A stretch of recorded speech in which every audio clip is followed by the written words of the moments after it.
Aloha kakao. Good evening, everybody.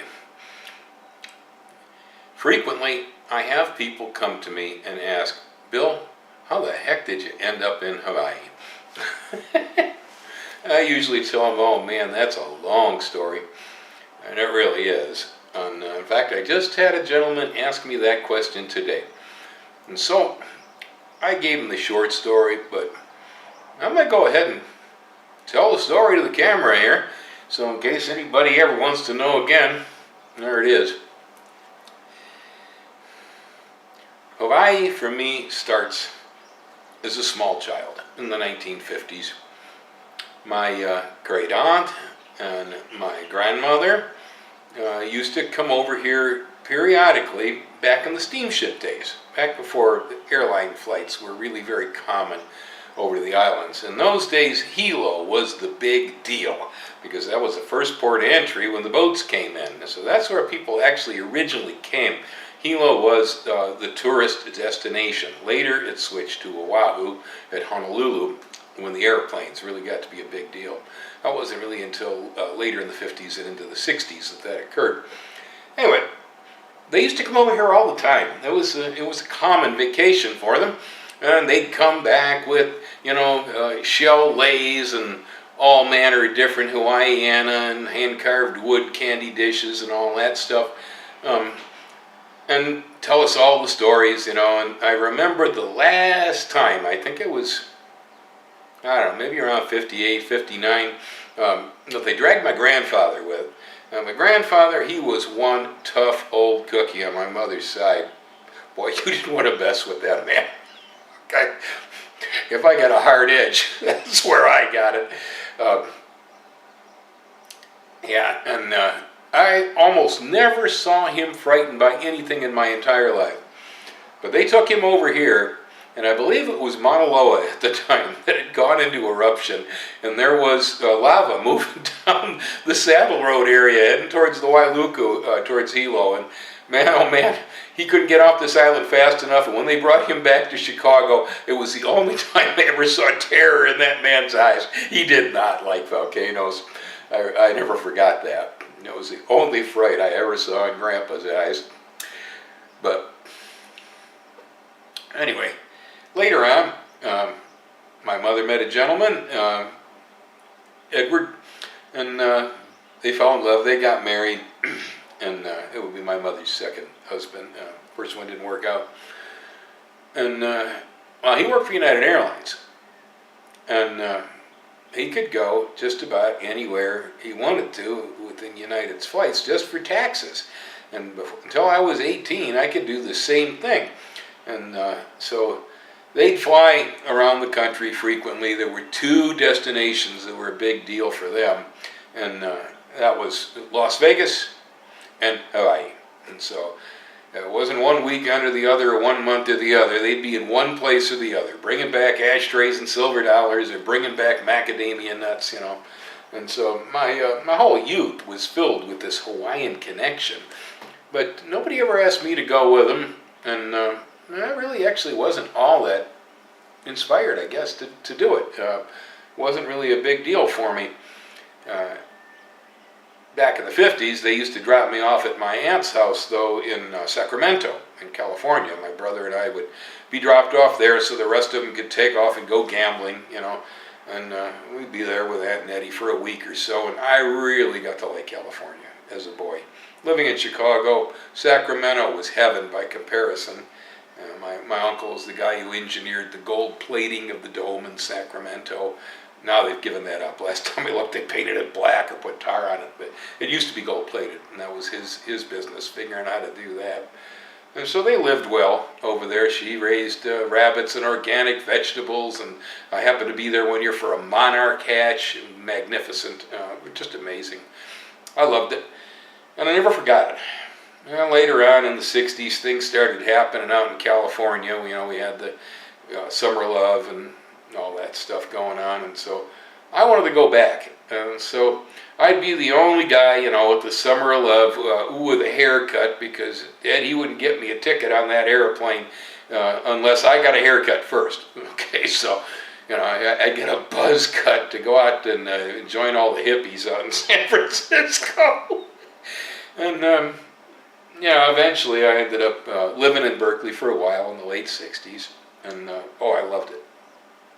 At that time, at that place, it was marvelous, incredible place to live. What a culture, what a time. Anyway, me and a buddy of mine eventually ended up getting abducted by some hippie chicks from San Luis Obispo, Pismo Beach area, and they held us hostage down there with lobster chow mein and cheap wine, and all kind of time out on the beach in Pismo and stuff, and we just, it was awesome. They get us gigs at the VFW post so we could get up and play our guitars, make a little money, and so on. And I fell in love with the area. San Luis Pismo was for me, just a beautiful place. Had wonderful memories. Many, many, many years later, I was living in Wisconsin, and I had a nice farm there, 2 children, a wife, so on. And I remember reading a Mother Earth News magazine at the time, and in the back they had one ads, and I used to look at all the real estate back there. I was living up in Wisconsin, and it's a great place, good soils, nice people, at least in those days. These days, I don't know about that place anymore. But it used to be, kind of populist politics. It was a good place. Anyhow, I'm reading the magazine, and they had acreage for sale here on the Big Island. And I don't quite remember what the price was, but the price was almost comparable to what we were paying in Wisconsin. It was really low for what I thought it would be. Well, I looked at it and went, man, sometimes I get tired of the winter here. Maybe it's probably lava flow. They're probably selling one of the fresh lava flows in for the price it probably was, but. It was the first time I ever saw a real estate ad for Hawaii and said, my goodness, that actually could be feasible, Well, instead I kind of focused on Florida, and I was working with the Carpenters Union. We used to get laid off in the winter up there, and I'd go on down south to go fishing on the Gulf of Mexico and Florida and whatnot. And I got fairly attached to it. I was thinking I probably maybe wanted to get retirement property in the Panhandle, But, well, one thing led to another. I got involved with battling mining companies and environmental movements up there, and I guess the fear and terror of it all drove my ex-wife crazy. Whatever the cause and the reasons, I'll probably never understand why it was that she insisted we had to divorce. And so that meant I had to liquidate the property we had, and we had some beautiful land there. One parcel was on the Chippewa River, the other one was in the Flambeau River State Forest area, and anywho, my brother also had investments in the land too, and so by the time the lawyers, 3 different lawyers and 3 different parties got finished, only the lawyers had anything. I had very little out of the deal, so I was busted. Synchronicities in life. I've mentioned synchronicities before. I had a friend living in Fremont, California at the time. He was mostly in the software business. He had been the drummer for bands I had played in Chicago during the 60s and 70s. And we had recently kind of refound each other, and with an old bass player we used to use too in Phoenix, we were exchanging tapes. And so I'd lay down a track, he'd put something on it, we'd send it to John in Phoenix, he'd lay a bass line on it and so forth. And we were having this really fun chain ladder thing going on with tape in the mail.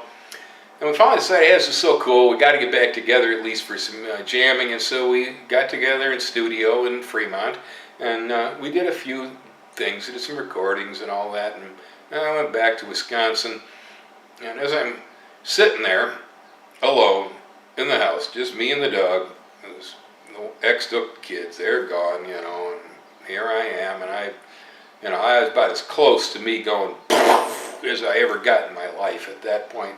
It was very sad for me. Telephone rings. Okay. I picked the telephone up. That's my buddy Greg in Fremont, California. He says, hey man, I've been playing these recordings, for friends of mine around here, and they say, we got to get together. They say, you're a great guitarist, blah, blah, blah. The music's awesome. You got to do some recording. And the truth is, at that point in my life, the only thing that kept me going was my guitar, because every time I picked that thing up, I could climb up on this silver cord of light and sound to a lovely place. And as long as I kept playing, I could stay there. As soon as I stopped playing, the darkness closed in again, and it was pretty bad. And so the guitar at that time actually saved me. This is one of those cases where, for sure, that was the day I got the blues, and that the guitar was the only thing that kept me alive. And so, if you ever hear me play the blues and it sounds right, it's because it probably is. Anyhow, I told Greg, record heck.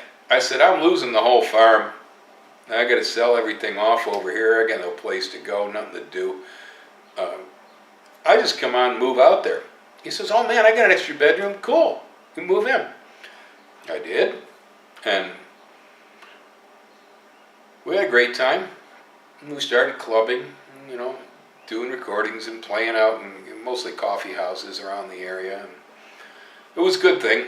But as usual, every band Greg and I ever put together eventually always broke up, some kind of thing or another. You know, this time was issues over rights to who owned this, who owned that, you know, and so on. And so it fell apart. And when it fell apart that time, I said, that's it for good. I'm done. I was 40 years old. No more music. I mean, I'm not going to do it for a living anymore. And so we're right in there. Again, synchronicities. I met Ellen, who lived in Fremont. And we fell in love. And I went back to work again in the nursery. And that was my flip-flop time. That's where I stopped being a musician and I started being a horticulturalist. I had been an avid gardener farmer for decades and decades prior to that. But I had not really considered it as an important part of making my living. I just did it because I loved it. The music was where I wanted to make my money. Anyway, Ellen and I found a place. I lived in Fremont, California with Ellen for about 25 years or so, and eventually ended up running one of the best nurseries in the East Bay area, Navalace Nursery, which eventually then got bought by Sloat and so on. And anyway, somewhere after the turn of the century, I don't know, about 2003 I think it was, in fact, I was looking down the pipe and realizing, you know, one of these days I'm going to have to retire. And I have seen too many bad stories with people who wait till it's too late, or don't know what to do after they retire, or they retire and then they drop dead and they got no energy left. You know, this happened to my stepfather. He had it all planned out, man. He had a beautiful place going there in Wisconsin. He built it all up. It was going to be his retirement property, and it was on the old family farm, you know. And it was about a year after he retired, he got prostate cancer. Man, it didn't last long. They tried to cure him. I tell you, chances are he might have lived longer if they had tried to fix him, but he never got to enjoy it. And this was a lesson for me, you know. I said, Bill, get your ducks in a row, start to make plans. Well, you still got energy, so if you retire, you can do something with the rest of your life, you know. I really have never been a workaholic kind of a guy. I don't find work, I love to be busy. I love to do things, you know, and I need money like most of us, but as far as, you know, is a job a big deal to me? No, it's not. It usually got in my way of what I really rather would be doing. So I made plans, and at that time I had friends living in San Luis Obispo. I remembered the old days back in the 60s, and I said, you know, I'm going to look at the Central Coast as a location. Beautiful climate, beautiful environment, great politics in San Luis, you know, educational center for Cal Poly, one of the nicest farmers markets in and so on. There was a whole lot of great reasons for me wanting to be there. And Ellen said, yeah, that's good. You know, she's been in California her whole life. San Luis is great. She don't care. All right, so went down, staying with friends, went shopping around and for real estate. And at that point in time, prior to the California real estate boom, San Luis and Pismo were only 33% of what a house cost in Fremont in the Bay Area. And I went, oh man, this is a sweet deal. I got to get into this. Well, when I finally got my money together, I got my ducks all together, straight in a row, I went down to San Luis, I started shopping, and California real estate boom had hit. All things had gone 300% overnight. What I could have bought for 100 grand was going to cost me 300 grand. And oh, choke. That was outside of my price range, and I guess just the shock of it all really is what put me down. I came home with my tail between my legs. I went back to work, kind of disgusted. I get a phone call. I pick up the phone. That's Mark Henry. He was one of my suppliers. Santa Cruz ground covers, he called himself. And I used to get a lot of ground covers and perennials from Mark that I'd sell in the nursery. Great guy, he had a great product. So I started telling him my sob story about San Luis, and Mark goes, hey man, he says, I just bought a place in Hawaii, in Mountain View, Hawaii. He says, it's great climate, it's perfect, it's not too hot, not too cold over there, and price was excellent. Kills California pricing right now. He said, why don't you go look in Hawaii? I went, oh, okay, Mark, I'll take that into consideration. Well, about 2 hours later, phone rings again for me. Pick it up.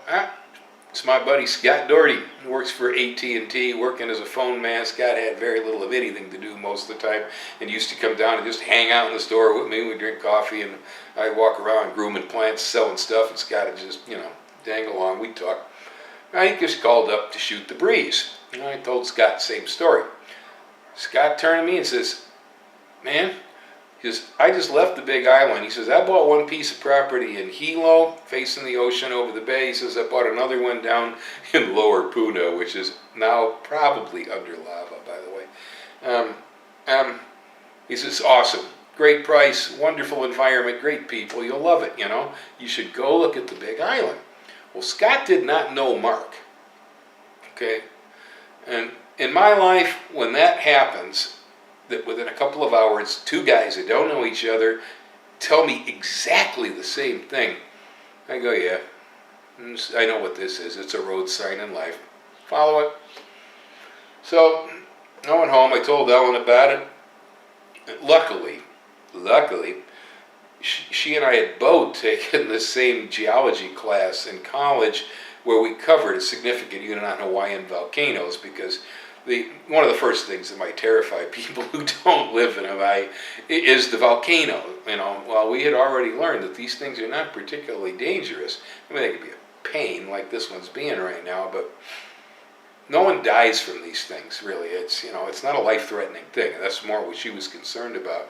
And so we realized that if we placed ourselves properly on the island by researching it, that we probably wouldn't have any trouble with it anyway. And we were both kind of interested in volcanism. Found the subject fascinating. I don't think anybody should ever move here without liking volcanoes. You gotta like them to begin with, because otherwise you probably learn to hate them. But so I spent probably at least an entire year doing nothing but researching the environment here, the weather, the conditions with the lava, just everything I could think of. I spent a whole year doing research, and also at the same time researching the multiple listing service here for the Big Island, and looking to see what is available and where and what's it going to cost me and so on. And so before we ever even came over here the first time, I'd still at this point had never been to Hawaii. I'd spent an entire year pounding the books and so on to try to understand and realize one thing for sure. Most of everything that I thought I knew about land, real estate, building, blah, blah, blah, in the mainland, most of it did not apply here. It's a very different place. That's for another time, for another story, but just as an example, I was used to putting wells in the ground, anywhere I lived. I am a water diviner. I'm admitting another thing that I didn't tell anybody in the past. Oh my goodness.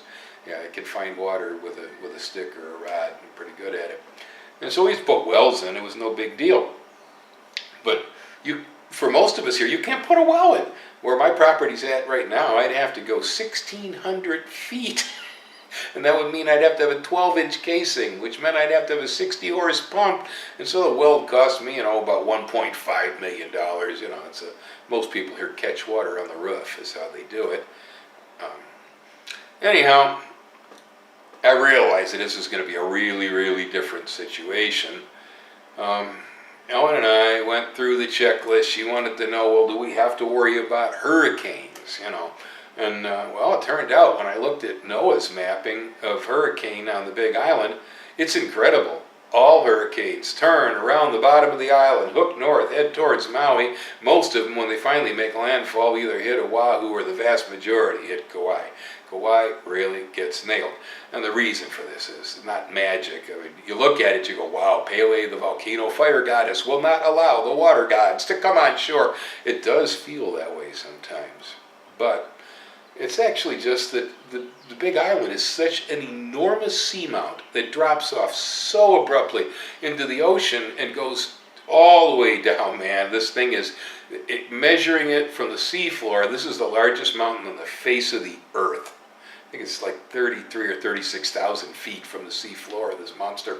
And it's cold water up well and offshore over there. The hurricanes get near this island, they go, whoa, and they got to turn and head off towards shallower water. The older eroded islands have shallow seas around them that are much warmer. Kauai, being one of the oldest inhabited islands, gets all the hurricanes.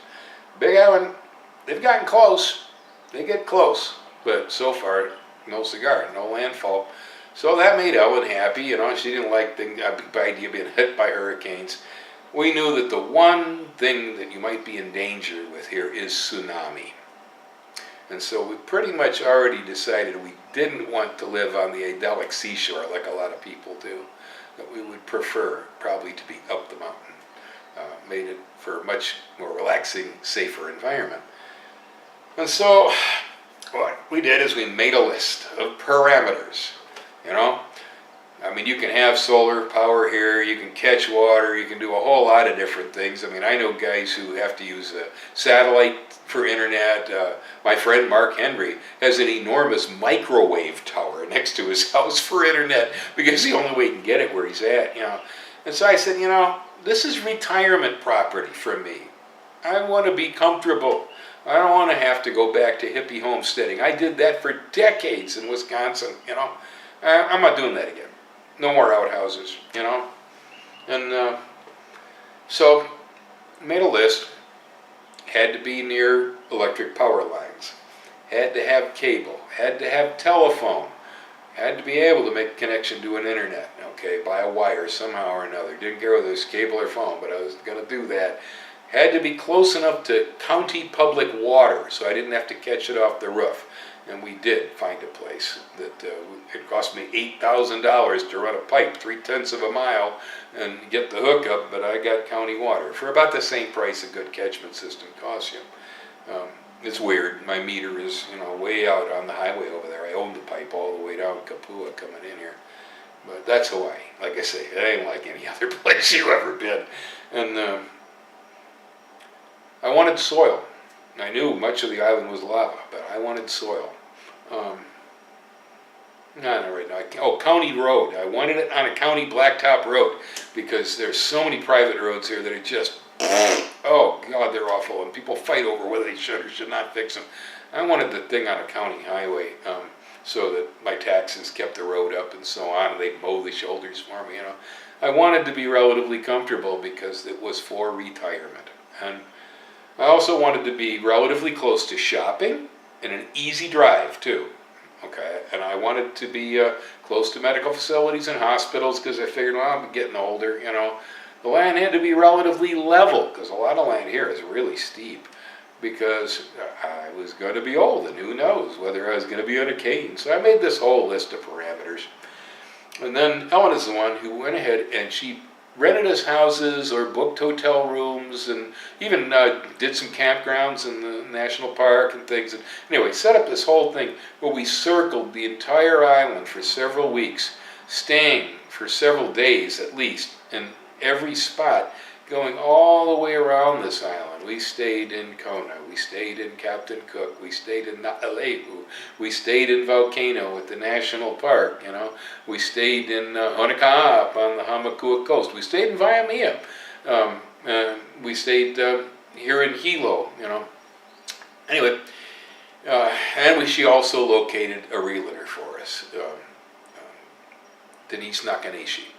And these days they call themselves Team Nakanishi. She works with her daughter, and a really good lady. I highly recommend it. If you need a realtor, see Denise, Team Nakanishi. She did really well for us. But anyway, I had a list of properties too, things that I gotten off the MLS, and then I got more properties from her when we got over to Hilo.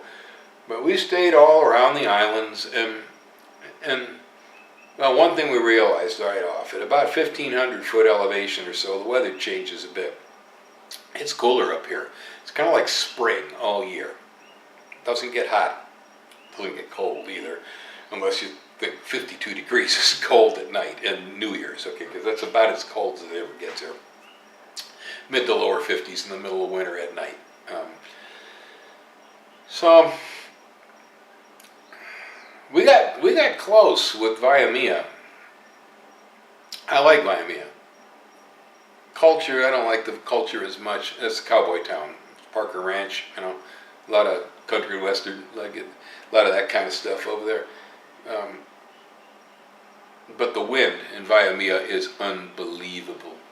Oh God, I felt like I was grabbing the rain gutter in the car one night out stargazing with my feet straight out behind me. The wind howled so bad up there. And and we were kind of warned about it too by others, that the wind in Waimea could be awful. Other than the wind, I like the place. But turned out that the Hilo site over here, Hilo District, Puna District, that was going to be it for us. We started the search, and we just kept looking and looking and looking and looking and looking, and it kind of blew my mind. I'd find, $500,000 houses that were out lost in little tracks and sugarcane fields and stuff. There's some gorgeous homes here in places where you'd never consider building anything because the roads are treacherous. It's just crazy, But and so that kind of limited things for me. I didn't want to get in those kind of locations. I wanted a place where I was going to be able to put key in the car, hit the road, This place here is 0.2 of a mile from the driveway left out to Volcano Road, which is the main highway going across the island. And from there, 15 miles down the mountain, and I'm in Hilo with, all the shopping and airports and everything you can imagine. Hilo is the second largest town in all of Hawaii. Only Honolulu is larger. It's a good city. It's not a high-rise city. It's a low city, but they have just about anything and everything.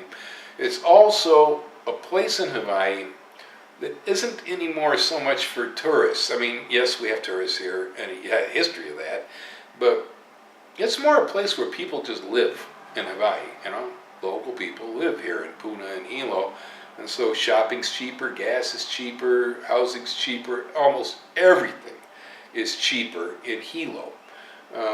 That was obvious, and especially if you look around the Big Island. You go to the other side by Kona. Oh my God, that's a tourist culture, and they will nail you for a price. Also, we realized that even in those days, the western side of the island had the worst air, because the volcano gases are always moving that way. Anytime there's any kind of an eruption, the worst place to be is west of the national park, west of the volcanoes. South Point area was kind of pretty, but it's very depressed, and shopping is a horrendous distance from there, any direction, whether you go to Kona or you go to Hilo. It's just ridiculous, the travel you'll have to do just to buy things. I went to the dentist in Hilo this morning. He's working on a bridge here for me, and it took me 20 minutes in the morning to get down to Hilo from the house. Fully acceptable as far as I'm concerned. So I had found on the MLS the place for sale next door. But when I looked at it, I found out somebody had already made an offer on it. But while I'm looking at it, I noticed that thrown out in the cow pasture next door was another for sale sign, but it was laying in the grass. I went down and I talked to my realtor, to Denise. I said, what is with that other parcel? You know, she says, well, I don't know. I didn't think it was for sale. I said, there's a sign out there, but... So she started looking into it, got back to me and says, you know, darn it, it is for sale, but it looks like it must be mislisted because it says there's a residence on the property and you have to ask permission to go on and all this. And I went, no, residence, what do you mean cows? There's some cows grazing out there. I said, there's no residence, it's all goofy. And well, it turns out nobody even noticed the place because the guys next door who were renting kept throwing the for sale signs out in the field. They didn't want the place being sold. And so they were taking down all the signs. Nobody could see it. And the listing on the MLS was totally goofed up. And so nobody really noticed that this 2-acre parcel I'm living on was for sale. And so I went back, I had a second look at it. And I got a shovel, I sunk it in. I went, oh man, that's dirt. The whole place is dirt. And it had, I don't know, a grade of maybe, I think, 80 feet from the back to the front. I think we're 1,600 at the front and 1,680 at the rear. Very gentle slope. Every inch of the property was usable. There was no junk land, okay? And it was all basically level enough just to go right out and start planting it even, you know? And mostly all it had on it was grass, the cow pasture. It had been in Henry Crew's family since the 1930s. His grandpa had bought that parcel, and they used it to graze cows on. You don't find places like that very often around here. It had soil. It was on a county road. The county road gets at least 2 patrols of police a day going by the house. It had cable. It had electric. It had phone lines running by it. At expense, I managed to connect with the county water main at the main highway, and so it had that potential, you know. Literally everything about the property matched my list of criteria. Plus it had an incredible view of the ocean and the southeastern rift volcanoes. I know when I brought Denise, the realtor, up here and I showed her the place, she says, how did you find this? Because it was a gem, okay? It was perfect. The only thing that wasn't perfect was it was twice the price, actually more than twice the price of what I intended to spend on a piece of property. Well, I realized that when everything else matched, except price, and you only spend money one time, the rest of it's permanent. So I decided I'd go. I had, you know, I could, if it was less, I could have paid cash and walked, but I had to go out and look for a loan. So she recommended a loan agent in Hilo, and we got together, started talking about it, and he says, darn, he says, I know that place. He says, my brother tried to buy it last year when it was listed, but he couldn't get the price he wanted out of the owner. Owner wanted too much. And I said, well, what did he want for it? And he gave me the price, and I said, oh yeah, he's asking $40,000 more than that this year. Okay, so we got the process going of trying to get some money, and I went back to Denise, and I said, tell you what, let's make him an offer. But we're going to offer him 40 grand less than he's asking for. She says, he'll never do that, she says. That's crazy, that's too much. I said, no, I think he'll do it, because it's what he wanted the year before, and he'll get it this year from me. Sure enough, it almost fell apart because we were within 24 hours of the contract expiring because of island time. Things can move really slow over here. But it went through. I ended up with the place. And I had to pay off the loan.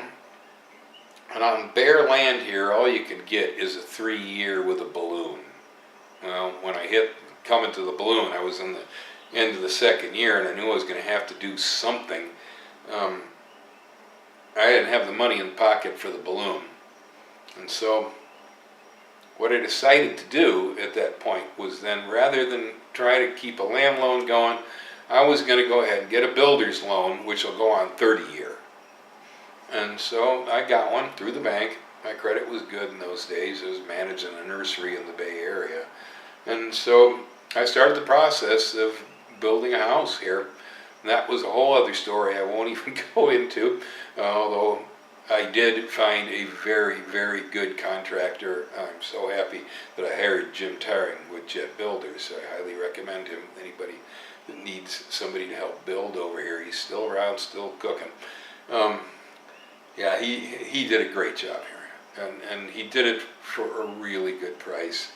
And he also gave me a lot of extras that weren't even part of the package, you know. He did really good by me, and I'm so happy we used him. They also got the grading perfect on this property, because if you get the grading wrong around here, when you get one of them hellacious 4 inches an hour rainfalls can come down in this area. If the grading's not right, you're going to be sorry. The water's going to come right through your house. Well, they got my grading perfect. It was beautiful. The guys are pros. So eventually what happened then is the house was built, and so while I was running the nursery, I could only get out of there 3-4 weeks a year on vacation, and so every chance I had, I'd come over here and I'd work on the place, you know. But I'd rent it out occasionally for vacation rentals in between, pretty much only to people that I knew. I did not want it on the open market. Greedy, brand new house, mine.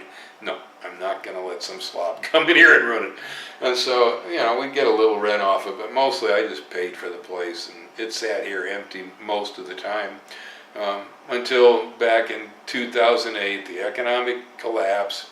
I lost my job with the nursery because we had sold the property and the store I was running at that time, and I was doing a rotating technical expert for them, traveling sometimes 2-hour commute one way every day. You know, it was nutty, but it kept my money flowing. I'd keep the house. And then the collapse came, and I got laid off. And all of a sudden, oh my God, you know, I still got to pay for that property. What am I gonna do? That is how Green Garden Service got going, because I laid all my cards out on the table, and they said, are you going back to clubbing? Are you going to take out the Les Paul, you know, or what are you going to do, you know? I had tried to get jobs with other nurseries at the time, and everybody wanted to hire me, but nobody wanted to hire me for what I'd been making with the same power and prestige that I had, you know, my own marketplace, my own desk, you know. They wanted me to be a salesman, you know, and I wasn't going to do that over again. It's too late in life. So I said, the only guy in the world that appreciates my talents fully is me. And so I opened my own business as landscape consulting and design, Green Garden Service. One thing led to another, blah, blah, blah. And so we have a YouTube channel that happened because it was part of my credential building. You know, just like having a business card and a website.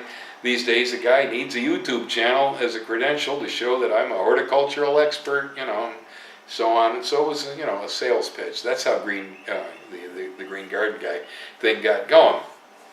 Later it evolved, and it is what it is today, and it has really nothing much to do with business anymore because I'm retired. But anyhow, it was profitable. It worked out fine. I was able to continue paying on the mortgage.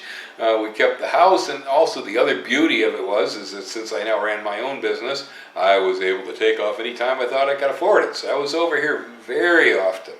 Spent a lot of time over here after 2008. And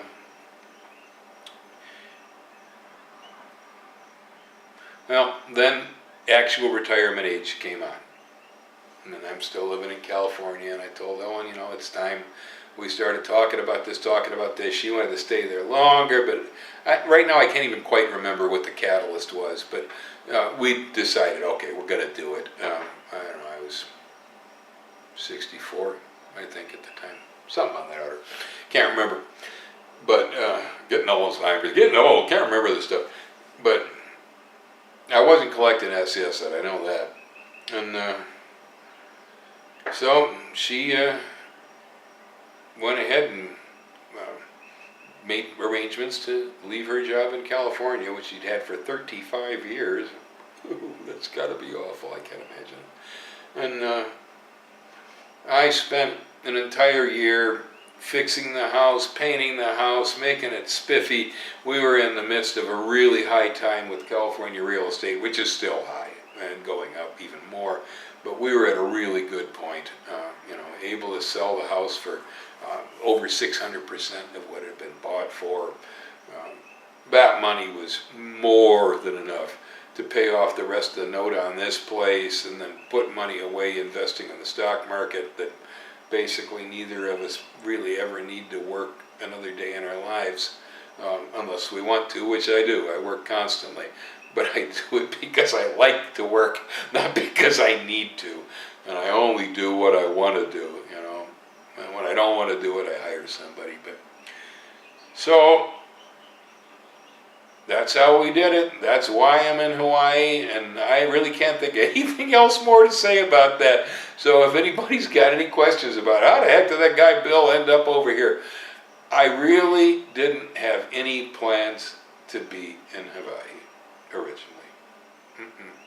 Synchronicities, and I guess they did forget. Once I first got here, my first impression of Hawaii, I love coffee. I've been drinking coffee since I was 10 or 11 years old, okay? This is the only state of the union that raises coffee, and it's good coffee. Now, it was just something about the fact of being in coffee country, number one, connected deeply in my heart.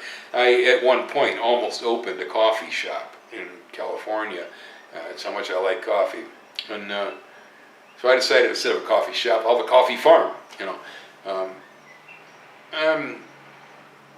Years and years and years ago, I started playing slide guitar, and the first tuning I ever learned that I used for years on slide guitar was the slack key G. That's the tuning that the Hawaiian guys use over here. And so I found myself on an island full of guys that pick guitar in the same tuning and key that I do, see. Now, I usually play blues in that tuning. They play Hawaiian music, but nevertheless, we had a lot in common there.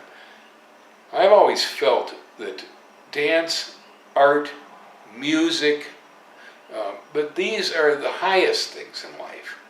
That working for a living, okay, or making war, or whatever it is you do, these things are lower echelon. For a human being, the creative process.